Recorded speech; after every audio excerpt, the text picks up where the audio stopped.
A bright green lawn is spreading across Egypt's Tahrir Square over a year and a half since revolutionary protests turned the space into a dust bowl.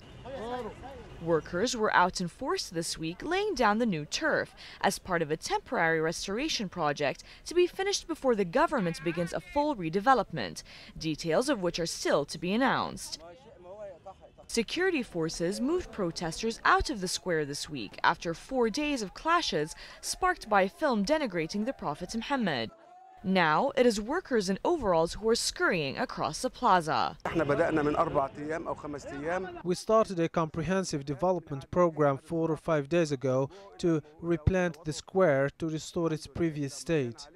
There is a further plan that will be implemented by the Ministry of Urban Planning alongside Cairo Province to redevelop the square entirely. But for now, we are working to restore it to its previous state, thanks to God.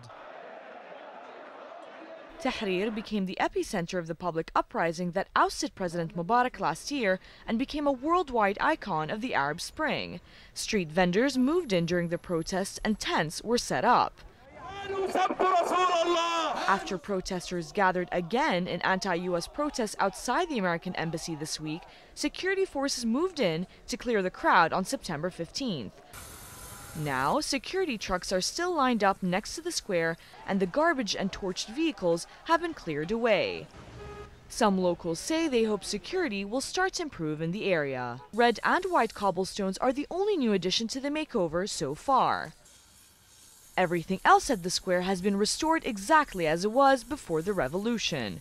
Some political activists have called for the establishment of a new site for holding free protests in order to keep Tahrir Square in shape.